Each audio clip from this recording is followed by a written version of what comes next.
Top on the lineup for us, the World Bank Group has declined comment on Ghana's anti-gay bill for now because it hasn't been signed into law.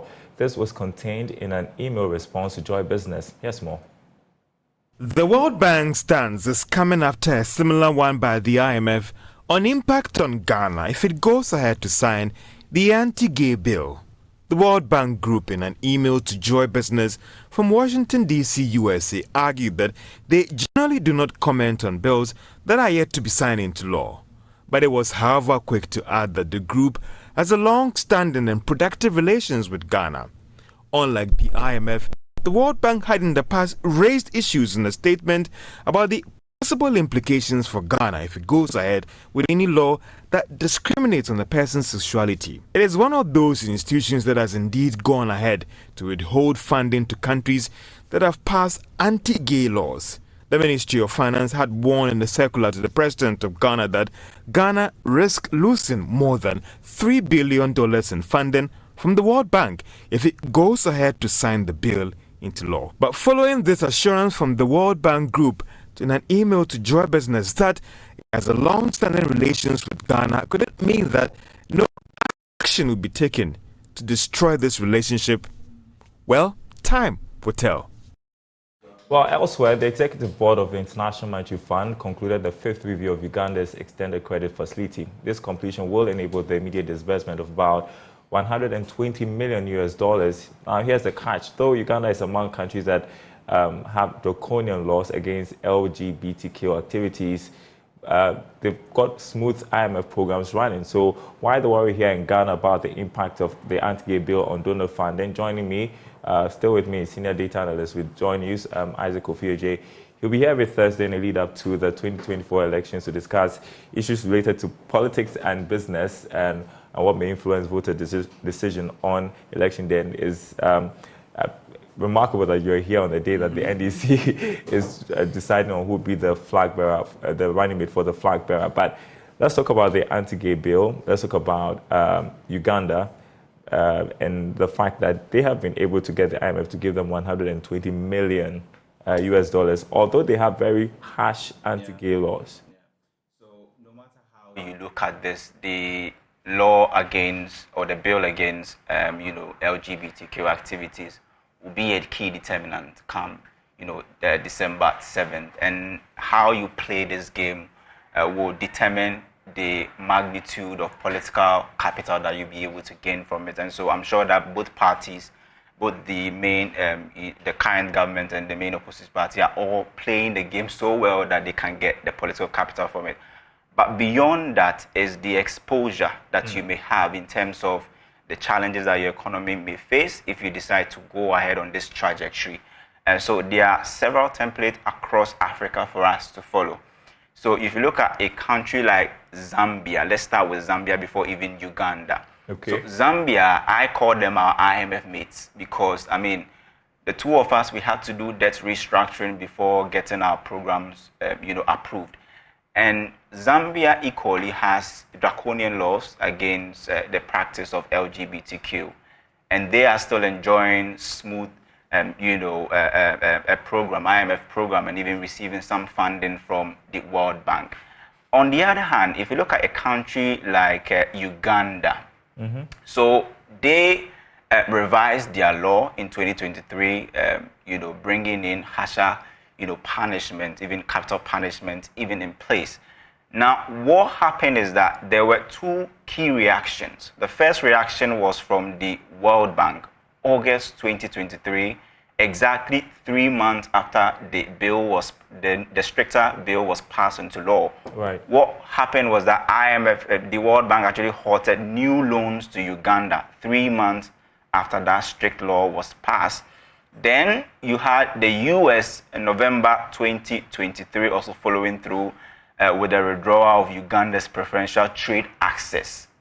Two key economic decisions were made after Uganda decided to go on that trajectory. But what we are currently learning is that in spite of this draconian law, the IMF is still engaging with Uganda and they are running a smooth IMF program. They did not start this year. They started their program June 2021. they've received a total of $870 million from the IMF. That's very significant. In total, Uganda is expecting close to $1 billion from the IMF. And we are just learning yesterday that they have the permission to immediately withdraw some $120 million from the IMF. So no matter how you look at this, there are templates across Africa to follow, but each country has a unique dynamic that they need to follow. For Ghana, we are a darling boy to the West, and so I'm sure that the magnitude of the exposure will be different compared to Uganda. Yeah, I mean, how is Ghana unique in all of this? Because we've had the finance ministry, for instance, say we're going to lose $3.8 billion if we go on to sign this bill into law. How is our situation different from the likes of Uganda, Senegal? I don't know. So Uganda, for instance, doesn't solely depend on the West for donor support. So they are able to blend relationship with the West and then even deal with countries like China and Russia. So they don't just get funding from the West. I'm talking about the UK or the US or even the Paris Club or the Eurobond creditors. They have been able to diversify their borrowing portfolio that it does not come from one source. They deal with everybody. And so if you are the one coming in with your own choices and conditions and they feel that it does not tally with what they have or they hold domestically, they can let you go. But available data from Uganda has shown that even in spite of passing this stricter law and receiving two key reactions from the World Bank and the US, the economy is still doing well. They are projected to have one of the best GDP growth in 2024. They currently have one of the best inflation figures in Africa, 3.4%. Ghana has no law, no stricter law against, let's say, LGBTQ activities, but we are still having our inflation around 23.4%. So in essence, Uganda has found ways and means to deal with this. They are currently one of the only countries in Africa with single-digit inflation. The last time we had single-digit inflation was exactly 4 years ago, 7.8%, somewhere around, March 2020. And so, just like I said, the dynamics are different. But with Uganda, what makes them unique is that they do business with almost everybody, and they do not allow you to dictate to them what you want. They have different portfolios, and they pick from where they want. And that's different from Ghana. Well, so now government is expected to make a decision between electorates, or a decision that suits electorates and investors. So what is at stake really? How much of a big deal is this to electorates, for instance, if the government does not sign the anti-gay bill? Well, so there's enough data to prove that any government that goes to the IMF in their second term, they are likely to lose their third bid. And I mean, that's not to say that the NPP will lose, but there's enough data to prove that point. Already, people are not happy with the fact that government said they were not going to go to the IMF, and after months of denial, decided to go. Already, people are looking at that. But if you ask me, I mean, this will be a key determinant in December 7, 2024, this year. Okay. Because, I mean, we are looking at, currently, we are facing an economic quagmire where we need a whole lot of funding. And if you decide to pass this law and you're not getting the needed financing assurance from your Eurobond creditors, you're not getting the inflows from the World Bank, it definitely will have a toll on your economy, and your indicators will decide to take a nosedive. And when you see inflation going up again, people borrowing at a higher cost, and they're complaining about hikes in prices and then also the depreciation of the cedi, then you should know that your chances of winning the 2024 becomes slimmer. And so I'm sure governments will be looking at all of these things. This is not the first time we are having this sort of argument or conversation around anti-gay bill.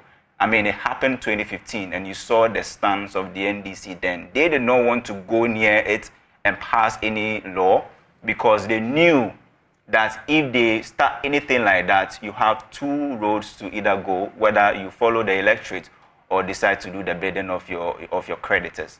And they managed it well. 2016 came, although they lost, but they knew the repercussions if they had gone that direction. Well, so we know that Museveni of Uganda in 2021 won the elections more than 58%. Absolutely. When he championed the anti-gay bill. And so is our government missing a good opportunity? And is this something the opposition can also ride on to win the elections? So in Ghana, Afrobarometer data shows that about 8 out of 10 Ghanaians are intolerant towards LGBTQ plus activities. In Uganda, they love Museveni for his brave action. I mean, there was a law, I think somewhere 2021, they withdrew that law and imposed a stricter law. And they love him for that because they feel that that is the tradition of the country and they do not want to trade it for any other thing. He won the elections, I mean, with massive votes, and we are hoping that maybe something like that will happen in Ghana. But just like I said, the dynamics in Uganda are definitely different from what we have in Ghana.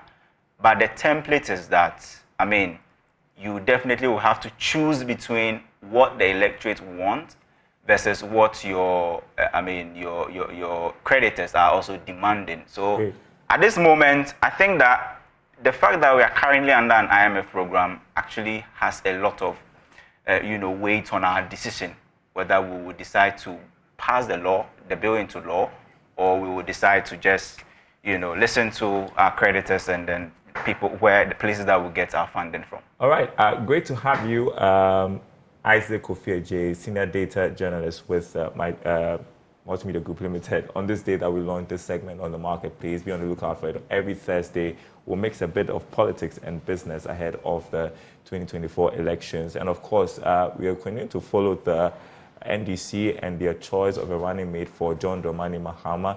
Keep it here on Joy News. My name is Daryl. Thanks for watching.